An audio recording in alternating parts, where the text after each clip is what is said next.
Hello बच्चों, कैसे हो भाई सभी। एक्चुअल में बेटा अभी हम क्या पढ़ रहे हैं, नोबल गैसेस के इंटर हैलोजन कंपाउंड्स हमने लास्ट वीडियो में पढ़ा था। आज हम नोबल गैस के कंपाउंड्स पढ़ेंगे। नोबल गैस जो कि बहुत इंपॉर्टेंट गैस है। आज का जो टॉपिक है वो एक्चुअल में बहुत ज़्यादा इंपॉर्टेंट रहने वाला है आप लोगों के लिए, इंटरेस्टिंग भी है, बोर नहीं होने दूंगा, ये मेरी गारंटी है। तो जीनोन के कंपाउंड्स पढ़ेंगे हम। तो नोबल गैसेस एक्चुअल में क्या होती है, नाम तो ये पड़ा है नोबल गैसेस, मतलब non reactive gases, inert gases होती है। ये रिएक्शन नहीं करती, लेकिन फिर भी हम बता रहे हैं कि कुछ कंपाउंड्स बनते हैं, हम उनके कंपाउंड्स की बात कर रहे हैं। वजह भी बताएंगे कंपाउंड्स क्यों बनाते हैं और कौन सा बनाता है और किस लिए बनाता है और किसने बताया कि कंपाउंड्स बनते हैं। ठीक है, तो नोबल गैसेस पहले हम लिख लेते हैं। हमारे पास है helium, neon, argon, krypton, xenon and radium. इसकी हम बात नहीं करेंगे, रेडियो एक्टिव है। ठीक है, तो इनर्ट गैसेस को पहले समझा जाता था। अगर मैं पहले के टाइम की बात करूं तो ये नॉन रिएक्टिव है, इनके कंपाउंड्स के बारे में सोचा भी नहीं जाता था। ठीक है, ये बेचारे अलग से पड़े हुए थे। ठीक है, इनकी कोई परवाह नहीं थी किसी को, भाई ये कंपाउंड्स तो बनाएंगे नहीं, बेचारों को पड़ा रहने दो। ठीक है, लेकिन उसके बाद हमारे पास बार्टलेट एंड लोमैन,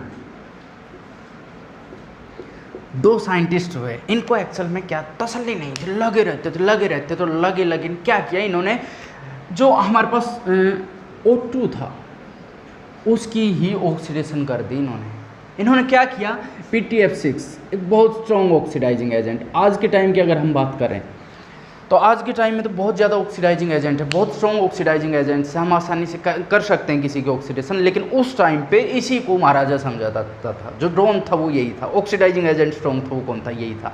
इसी की ये मैं बात कर रहा हूँ, लगभग 1962 की बात कर रहा हूँ मैं। ठीक है, तो उस टाइम पे PTF6 का ही राज था, एक छत्र राज जिसको बोलते हैं ना, बादशाह। ठीक है, तो इसने क्या किया कि बोला भाई चलो ऑक्सीडेशन करके देखते हैं O2 की। तो इसने क्या किया, O2 की ऑक्सीडेशन कर दी।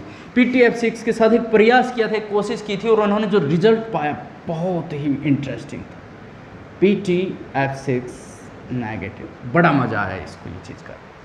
ये जो रिजल्ट इन्होंने पाया इसको देख के ये बड़ा खुश हुआ। वो कहते हैं ना मुकाम वो खुश हुआ, तो ये खुश हो गया। ठीक है, अब ये खुश होने के तुरंत बाद इन्होंने एक चीज़ सोची। इन्होंने देखा कि जो ऑक्सीजन है उसकी आयोनाइजेशन एंथैल्पी और जो जीनोन है उसकी आयोनाइजेशन एंथैल्पी सेम है। तो इन्होंने सोचा क्यों ना हम जीनोन की भी ऑक्सीडेशन करके देखें। एक तहलका मच जाएगा कि भाई अगर जीनोन की ऑक्सीडेशन हो गई तो वो क्या करेगा, कंपाउंड बना पाएगा। तो इसने क्या किया, बेचारे जीनोन को पकड़ लिया और उसकी भी ऑक्सीडेशन करने की कोशिश की। भाई साहब जो रिजल्ट मिला बहुत बेहतरीन। इसके बाद हमें मिला PTF6 नेगेटिव। अब आप देखिए इन भाई साहब ने चमत्कार कर दिया, जो इनर्ट गैसेस थी उनको लेके चमत्कार कर दिया। इन्होंने क्या किया, जीनोन की ऑक्सीडेशन कर दी, Xe पॉजिटिव बना दिया, it means it can form compounds. तो इन्होंने क्या किया, जीनोन के कंपाउंड्स बनाने की भी तैयारी कर दी। जब एक बार ये एक्सपेरिमेंट होने के बाद तो जीनोन के कंपाउंड्स बनने लग गए। लेकिन जो सबसे पहले जो हैलाइड्स बना था जीनोन का, वो कौन सा बना था, HCF4 सबसे पहले डिस्कवर हुआ था। तो ठीक है, तो अगर मैं बात करूं कि भाई इसमें अब एक चीज़ बताओ कि जीनोन की ही क्यों हो पाई। जैसे हम डाउन द ग्रुप जाते हैं, आयोनाइजेशन एंथैल्पी क्या होती है, डिक्रीज होती है। मतलब साइज इंक्रीज हो गया तो आयोनाइजेशन एंथैल्पी डिक्रीज। इनकी आयोनाइजेशन एंथैल्पी बहुत ज़्यादा, इलेक्ट्रॉन को रिमूव करना बहुत मुश्किल है। लेकिन डाउन द ग्रुप जब हम आए तो साइज इंक्रीज हो गया, जीनोन में से इलेक्ट्रॉन इनके कंपेरिजन में थोड़ा सा आसानी से निकल सकता है। निकलना तो किस पे था, रेडोन पे भी हो सकता है, लेकिन रेडोन जो है रेडियो एक्टिव है, इसके बारे में हम जिक्र नहीं कर रहे हैं। तो कंपाउंड ओनली कौन बनाता है, जीनोन बनाता है। इसलिए जीनोन ये क्वेश्चन पूछ लिया जाता है इनके बारे में एक्चुअल में CBSE में, इसलिए मैं बता रहा हूं कि PTF6 का यूज करके। और बार्टलेट ने क्या किया, फिर ये भी पूछ सकते हैं कि पहले उन्होंने किस पे ट्राई किया। तो सबसे पहले उन्होंने ऑक्सीजन की ऑक्सीडेशन की, फिर उसको पता चला कि इन दोनों की आयोनाइजेशन एंथैल्पी सेम है, तो क्यों ना इसकी ऑक्सीडेशन करके देखी जाए। और करके देखा तो रिजल्ट बेहतरीन मिला, परिणाम बहुत अच्छा मिला, जीनोन की ऑक्सीडेशन हो गई। अब जीनोन की ऑक्सीडेशन हो गई तो जीनोन के कंपाउंड्स बन गए। ठीक है, तो जीनोन के जो कंपाउंड्स बने उनमें सबसे पहले हम पढ़ेंगे जीनोन के हैलाइड्स। ठीक है, हैलाइड्स ऑफ जीनोन। अब हम जीनोन के हैलाइड्स के बारे में पढ़ेंगे।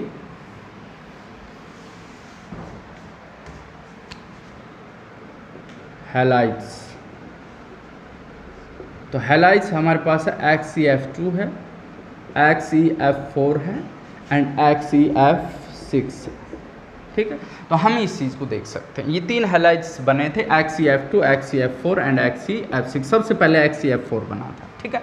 तो अगर मैं इनकी बात करूं तो पहले मैं बॉइलिंग पॉइंट की बात कर लेता हूं, और जो ऑर्डर होगा वो बॉइलिंग पॉइंट का ये होगा। HCF2 कैसा है, लीनियर स्ट्रक्चर होती है इसकी, और उस लीनियर स्ट्रक्चर की वजह से क्या हो जाता है, लीनियर की वजह से इसमें अट्रैक्शन क्या होती है, स्ट्रॉन्ग होती है, ठीक है। लीनियर जो होता है उसके अंदर सरफेस एरिया इंक्रीज हो जाता है, और जितना ज़्यादा सरफेस एरिया होता है उतनी ही अट्रैक्शन, वैन डर वाल फोर्स ऑफ अट्रैक्शन ज़्यादा हो जाती है, और उसकी वजह से अट्रैक्शन ज़्यादा होगी तो बॉइलिंग पॉइंट इंक्रीज हो जाएगा, इधर बॉइलिंग पॉइंट डिक्रीज होता चला जाता है। अगर मैं बात करूं कि ये फ्लोरोनेटिंग एजेंट है, फ्लोरोनेटिंग एजेंट, इस चीज़ को ध्यान से समझना। आप जब भी फ्लोरिनेशन करते हैं, ठीक है, जब भी आप फ्लोरिनेशन करते हैं तो क्या होता है, फ्लोरिनेशन करते हुए आप डरते हैं, आपको स्पेशल कोई फ्लोरिनेटिंग एजेंट लेना पड़ता है, ठीक है। आपने सेंट मेयर्स रिएक्शंस में पढ़ा था, उसमें आप Cl2 लगा सकते थे आसानी से, Br2 लगा सकते थे, लेकिन F2 की बारी आती थी तो आप घबरा जाते थे। आपने वहाँ पर जो एक HbF4 का यूज़ किया था। अगर मैं यहाँ पर एक बात बताऊँ, रिएक्टिविटी ऑर्डर जो होगा इसमें उल्टा हो जाता है। फ्लोरिनेटिंग सबसे ज़्यादा कौन सा है, HCF6।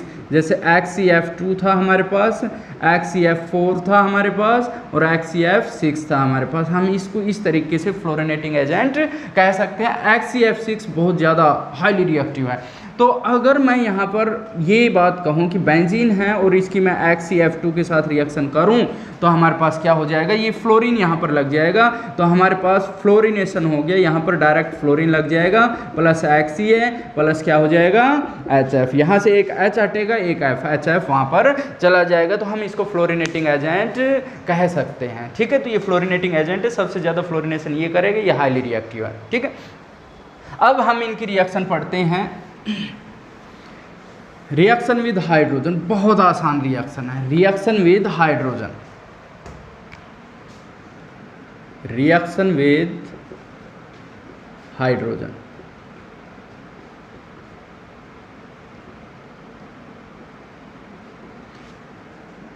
XeF2, XeF4, XeF6, H2, H2 and H2। हम इनकी रिएक्शंस करा सकते हैं, बहुत आसान रिएक्शन है।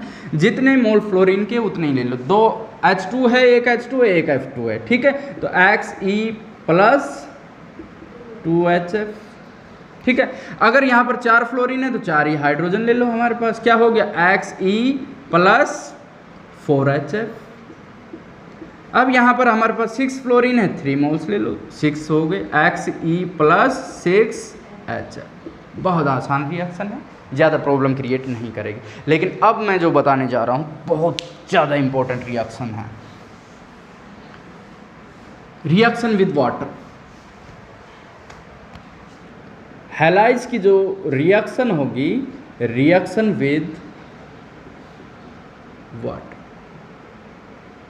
तो स्टूडेंट्स गौर करिएगा, आपसे बहुत बार आप पीछे के क्वेश्चन पेपर उठा के देख लीजिए, चाहे कंपटीशन के देख लीजिए, चाहे CBSE के देख लीजिए। रिएक्शन जो ज़ीनोन हैलाइड्स की है वाटर के साथ, बहुत क्वेश्चन मिलते हैं आपको, और बच्चे इसमें कंफ्यूज बहुत रहते हैं। जैसे कि मैं बात करूं, अगर मेरे पास XeF2 है और अगर मैं इसकी H2O के साथ रिएक्शन करता हूं तो तरीका क्या है, याद रखो, एक Xe बनेगा, एक HF बनेगा और एक O2 बनेगा, ये याद रख लेना आपको, ठीक है। बैलेंस करते रहिएगा।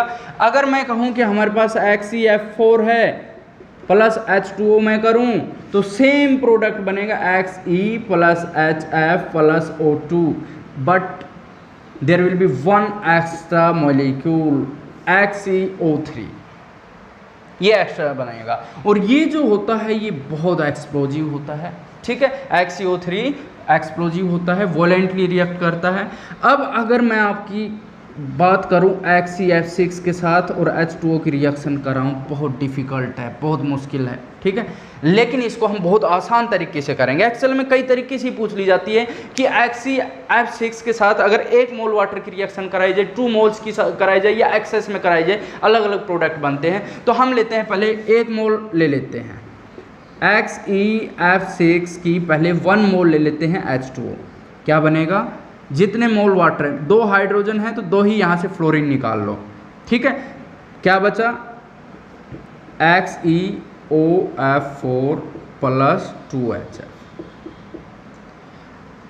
बच्चों देखना, 2 हाइड्रोजन 2 फ्लोरीन चले गए, XeF4 बचा, एक हो तो हमने XeOF4 ले लिया। सेकंड केस में अब आगे अगर 2 मोल कहता है तो 1 मोल तो ये हो गया, दूसरा मोल किसके साथ रिएक्ट करेगा, XeOF4 के साथ रिएक्ट करेगा, फिर से H2O की रिएक्शन करा दो, 2 हाइड्रोजन 2 फ्लोरीन फिर से निकल जाएंगे, हमारे पास XeO2F2 बनेगा। भाई 2 फ्लोरीन जा चुके हैं, प्लस हम लिख देंगे 2HF। फिर हम कहते हैं कि एक्सेस में एक H2O और ले रहे हैं हम, तो उसमें क्या हो जाएगा, XeO2F2 प्लस फिर से हम किसके साथ करा देंगे, H2O के साथ। देखिएगा अच्छा फिर से निकल गया, XeO2 के साथ हो तो क्या बन गया, XeO3 प्लस 2HF फिर से रिलीज हो गया है। ठीक है, 1 मोल के साथ ये बन रहा है, 2 मोल के साथ ये बन रहा है, और ज़्यादा लेंगे तो देखो तीनों को ऐड कर दो, हमारे पास XeOF4 से XeOF4 कट गया है, XeOF2 से XeO2F2 कट गया है। अब हमारे पास क्या बचा, हमारे पास बचा है यहाँ पर XeF6 प्लस 3H2O, तीनों को जोड़ दो, और हमारे पास क्या बचा, XeO3 प्लस 6HF। ठीक है, तो हम यहाँ पर क्या लिख देंगे, XeO3 प्लस 6HF, हम इसको ऐसे लिख सकते हैं गाइस। ठीक है, ये XeO3 यही बन गया, तो ये बहुत हाईली रिएक्टिव। आपसे पूछा जा सकता है 1 मोल, ये रिएक्शन लिख देना, 2 मोल दोनों लिखनी पड़ेगी, और यहाँ पर कहते हैं अगर वाटर किस में है, एक्सेस में है, आप डायरेक्ट ये लिख सकते हैं। ठीक है, याद रखने का तरीका है ये, वरना ऐसे 3 रिएक्शंस को आप ऐसे याद करोगे बहुत दिक्कत होगी, इसलिए आप इस तरीके से इसको याद कर सकते हो। बहुत बहुत बहुत ज़्यादा इंपॉर्टेंट रिएक्शन है, बहुत ही इंपॉर्टेंट, लिख लेना इसके ऊपर आप। ठीक है, अच्छा जी, ये हाईली रिएक्टिव है, इसको ध्यान रखना। अगर हम इसको स्टोर करना चाहें तो ग्लास बोतल में नहीं कर सकते, कांट बी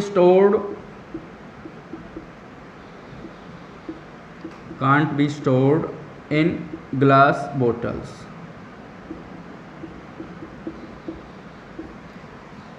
क्यों भाई, क्यों नहीं कर सकते, तो मैं यहां आपको बता देता हूं जल्दी से, कि अगर मैं बात करूं कि मेरे पास क्या है, XeF6 है। ठीक है, XeF6 की मैं बात कर रहा हूँ कि इसको स्टोर नहीं कर सकते। क्यों नहीं कर सकते, कि अगर इसके साथ मैं क्या करूँ, सिलिका, जो ग्लास है किसका बना होता है, सिलिका का, यहाँ से ऑक्सीजन ले लेगा, क्या बन जाएगा, XeOF4 बन जाएगा। फिर से सिलिका के साथ से ये फिर से ऑक्सीजन लेगा, क्या बन जाएगा, XeO2F2 बना लेगा। फिर सिलिका के साथ रिएक्शन कर देगा तो क्या बनेगा, XeO3 बनेगा, जो कि आपको पता है बहुत ही क्या है, विस्फोटक है, नहीं रख सकते, इसलिए हम निकेल के जो वेसल हैं उसके अंदर XeO3 को हम स्टोर करते हैं, याद रखिएगा। ठीक है, तो ये प्रॉपर्टीज़ थी हैलाइड्स की, किसके, जीनोन के। अब हम जो जीनोन के कंपाउंड्स हैं उनकी स्ट्रक्चर पढ़ेंगे। ठीक है, जीनोन कौन कौन से कंपाउंड्स बनाता है और उनकी क्या क्या स्ट्रक्चर होगी। तो सबसे पहले मैं XeF2 लेता हूँ, हैलाइड्स ले लेते हैं पहले हम, halides of xenon, structure of halides of xenon.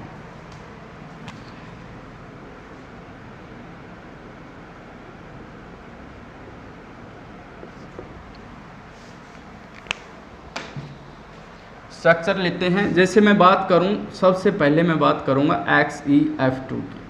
ठीक है, जीनोन क्या है, NH2 NP6 ND, इसके पास क्या है, वैकेंट। तो मैं डायरेक्ट लिख देता हूं, S पे कितने हैं, 2 इलेक्ट्रॉन्स हैं, P में कितने हैं, 6 इलेक्ट्रॉन्स हैं, और D हमारे पास क्या है, वैकेंट है। ठीक है, अब देखना XeF2 कितने बॉन्ड बन रहे हैं, 2 बॉन्ड बन रहे हैं, तो 2 अनपेयर्ड इलेक्ट्रॉन चाहिए हमें, तो मैं इसको क्या कर देता हूँ, एक्साइटेड स्टेट में लिख देता हूँ। 2 इलेक्ट्रॉन यहाँ पर है हमारे पास, ये जंप करके चला गया, ये पेयर्ड एक उधर चला गया, तो यहाँ एक बचा, और यहाँ पर कितना हो गया, 1 2 3 4, एक यहाँ पर हो गया। Xe के साथ 2 फ्लोरीन हमारे पास जुड़ चुके हैं। ठीक है, अब हम इसके हाइब्रिडाइजेशन निकाल सकते हैं। जीनोन में 8 इलेक्ट्रॉन हैं, फ्लोरीन में कितने हैं, 14 हो गए, 8 से डिवाइड, 22 को 8 से करोगे, 2 जा 16, 3, 2 and 3, 5 स्टेरिक फैक्टर है, sp3d हाइब्रिडाइजेशन हो गया इसमें।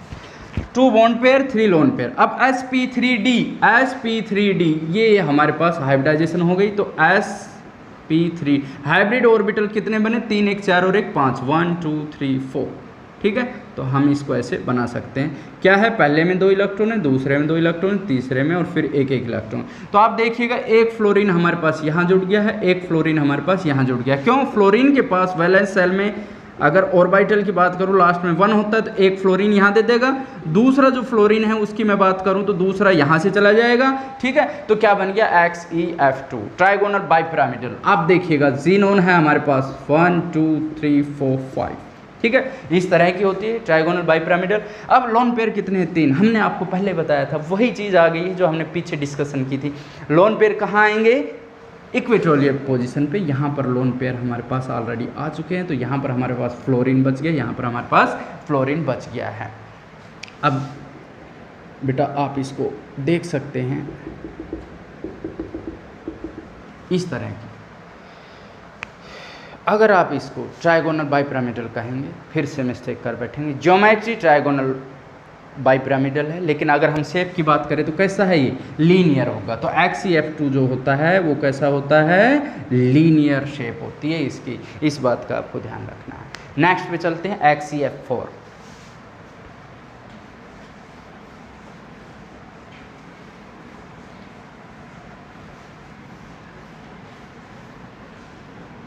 अब मैं आपको बताता हूँ XeF4 के बारे में।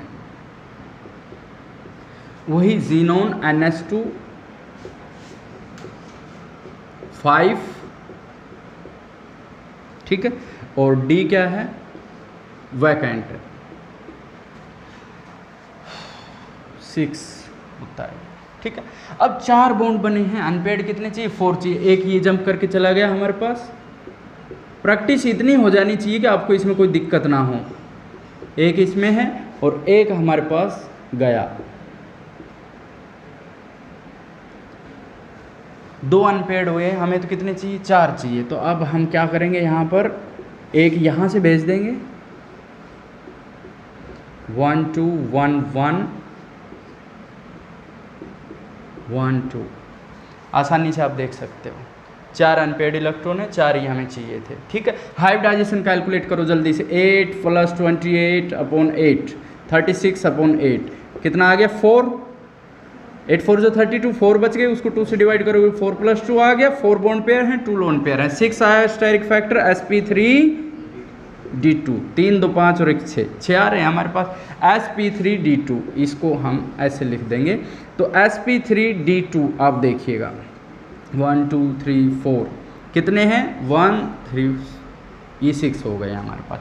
अब आप इसमें देख सकते हो कि ये पेयर्ड हैं, ये पेयर्ड हैं। अब हमारे पास कितना बच गया, ये 4 फ्लोरीन जुड़ेंगे, एक फ्लोरीन यहाँ, एक फ्लोरीन यहाँ, एक फ्लोरीन यहाँ पे और एक फ्लोरीन तो यहाँ आ जाएगा, XeF4, ठीक है। sp3d2 है तो हमारे पास स्ट्रक्चरल जो ज्योमेट्री होगी वो कैसी होगी, ऐसी होती है, ऑक्टाहेड्रल, ठीक है। अब हम ऑक्टाहेड्रल की बात कर रहे हैं sp3d2 में, लेकिन अब आप इसमें देखिएगा हमारे पास 2 लोन पेयर हैं। अगर हमारे पास 2 लोन पेयर आ जाते हैं तो ज्योमेट्री शेप कैसी हो जाएगी, स्क्वायर प्लेनर बोलते हैं इसको। कैसा बोलेंगे इसको, स्क्वायर प्लेनर। तो गाइस इसी तरीके से आप XeF6 कर सकते हैं, एक जंप करके यहाँ से और चला जाएगा तो हमारे पास 6 क्या हो जाएंगे, अनपेड इलेक्ट्रॉन हो जाएगा, एक हमारे पास क्या बच जाएगा, लोन पेयर बच जाएगा। तो XeF6 आप खुद करोगे, मैं 1 2 और बना के दिखाता हूँ। जैसे हमारे पास है XeOF2,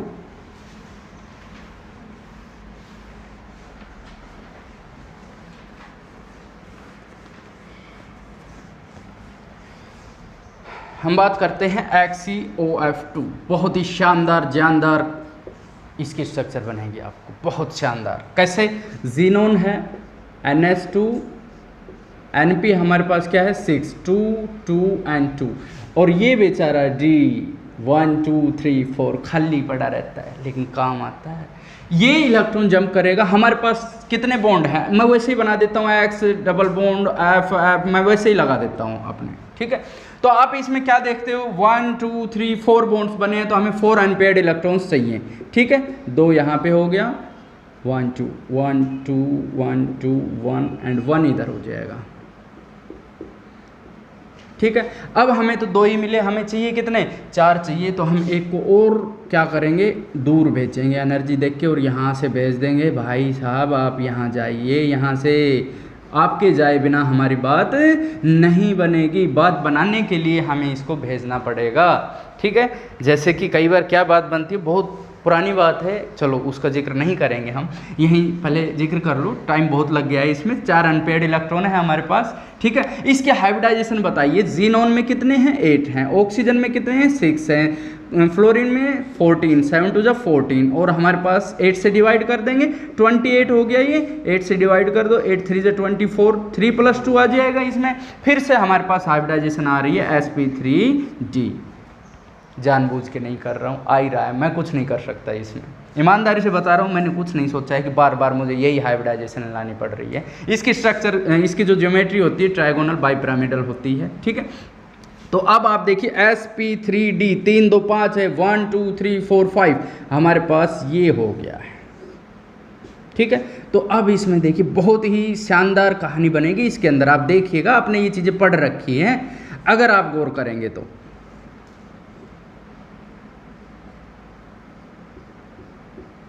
इसमें पेयर्ड हैं, इसमें पेयर्ड हैं, ये अनपेयर है, ये अनपेयर है, ये अनपेयर है, ठीक है। अब ये तो हमारे पास जो है कौन सा बना है, ये sp3d आ चुके हैं। अब हमारे पास जो बचा है 1 2 3 4, 1 2 3 4, तो इसमें एक इलेक्ट्रॉन, ये d है हमारे पास, ये प्योर d है, ये हाइब्रिडाइज्ड ऑर्बिटल है sp3d, और ये क्या है, प्योर d है हमारे पास, इसमें कोई हाइब्रिडाइजेशन नहीं है। अब आप देखिएगा होगा क्या, हमारे पास 2 फ्लोरीन है, पहले फ्लोरीन की बात कर दें तो फ्लोरीन के पास, बेचारे के पास क्या है, 2 2 एंड 1, दूसरे बेचारे के पास भी वही सिस्टम है, ये कहाँ से एक्स्ट्रा लाएगा बेचारा, ये क्या करेगा, यहाँ से जुड़ जाएगा, ये क्या दे देगा, इसको दे देगा, 2 सिग्मा बॉन्ड बन चुके हैं। अब हम पहुँचते हैं भाई साहब ऑक्सीजन के पास, ऑक्सीजन होता है 2p4, ठीक है, 2p4, 1 2 3 4, ये तो पेयर्ड है ऑलरेडी, ये इसके साथ जाके पेयरिंग कर लेगा, और ये इसके साथ जाके पेयरिंग कर लेगा। मजे की बात बताता हूँ आप लोगों को, ये सिग्मा बॉन्ड बना रहा है इसके साथ, और ये पाई बॉन्ड बना रहा है। वजह आपको बता देता हूँ, 3 ऑर्बिटल हैं पिक के हमारे पास, तीनों क्या हैं, परपेंडिकुलर हैं एक दूसरे के साथ, ये इस तरीके से होता है, ठीक है, ये देख सकते हैं आप। अब आप इसमें देखना कि क्या होगा, ये क्या होती है, ओवरलैपिंग होती है इसके अंदर, और ये क्या है, साइडवेज ओवरलैपिंग हो रही है। इसके अंदर सिग्मा बॉन्ड बन रहा है, इनके अंदर क्या बन रहा है, पाई बॉन्ड बन रहा है, ठीक है। तो इसके साथ क्या बनेगा, सिग्मा, और इसके साथ क्या बन रहा है, पाई बॉन्ड बनेगा। तो ये जो है, ये जो इलेक्ट्रॉन है, ये तो क्या हो गया, एक्सियल अट्रैक्ट हो गए, तो ये क्या बॉन्ड बनाएंगे, पाई बॉन्ड बनाएंगे, इनमें साइडवेज ओवरलैपिंग होगी, तो यहाँ पाई बॉन्ड बन गया। तो क्या करेंगे हम इस केस में कि क्या बन जाएगा, XE, हमारे पास क्या है, XeOF2। तो अब मैं आपको बता रहा हूं कि XE है हमारे पास, XeOF2, ट्रायगोनल बाइपिरामिडल मैंने बताया था, इस तरीके से होता है। अब इसमें आप देखिएगा क्या होता है, लोन पेयर कितने हैं हमारे पास, 2 लोन पेयर हैं। हमने आपको बता रखा है कि लोन पेयर हमेशा कहाँ आएंगे, इक्वेटोरियल पोजीशन पे आएंगे, ठीक है। तो ये 2 लोन पेयर हो गए। अब आप देखना डबल बॉन्ड भी हमेशा कहाँ आएगा, मैंने आपको बता रखा है इक्वेटोरियल पोजीशन पे, यहाँ पे क्या आ गया, डबल बॉन्ड आ गया। अब क्या बच गया हमारे पास, 2 फ्लोरीन बच गए। और मैंने कहा था जो इलेक्ट्रोनेगेटिव एलिमेंट्स होते हैं हमेशा एक्सियल पोजीशन पे आते हैं। इस पे एक स्पेशल वीडियो बना दूंगा मैं कि भाई ये यहाँ क्यों आए, ये यहाँ क्यों आए। फिलहाल तो इतना याद रखो, साइज बड़ा है, जिनका साइज बड़ा है, जो ज़्यादा स्पेस चाहते हैं वो कहाँ पे आएंगे, इक्वेटोरियल पोजीशन पे आएंगे। तो ये कैसे आ गए, इक्वेटोरियल पोजीशन पे आ गए, एक्सियल पे मोस्ट इलेक्ट्रोनेगेटिव आएंगे, ठीक है। तो ये हमारे पास, अगर मैं इसकी बात करूं तो ये ज्योमेट्री तो कैसी हो गई, ट्रायगोनल बाइपिरामिडल। लेकिन अगर मैं इसकी शेप की बात करूं तो कैसी होगी, आप इसकी शेप को कैसे बताएंगे, कैसी शेप होगी, आप इसको क्या कह सकते हैं, टी शेप कह सकते हैं। इसको थोड़ा सा इधर कर देना, ये रिपेल करके इधर कर देना, तो हम इसको टी शेप कह सकते हैं। आपको इस चीज़ का ध्यान रखना है। तो इसी तरह से मैं XeOF4 की बात बता देता हूँ आपको। अगर मेरे पास है XeOF4 तो क्या बनेगा, आप घर से बनाइएगा प्रैक्टिस के लिए XeOF4, ठीक है, XeO2F2, ये चीज़ें ये आपको घर से बना के लानी है, ठीक है। तो ये आपको अपनी नोटबुक में बना लेना। ये नोट्स आपको बना के रखने, बहुत काम की चीज़ बता रहा हूँ। ज्योमेट्री जो होती है, स्ट्रक्चर जो होती है, शेप जो होती है, चाहे इंटर हैलोजन कंपाउंड हो, चाहे आपके पास जीनोन कंपाउंड हो, बहुत बहुत बहुत ज़्यादा एग्जाम में पूछी जाती है। सीरियसली लेना इसको। मिलते हैं नेक्स्ट एक बहुत इंपॉर्टेंट टॉपिक के साथ, फिर से आएंगे हम, ठीक है। तब तक के लिए जय हिंद।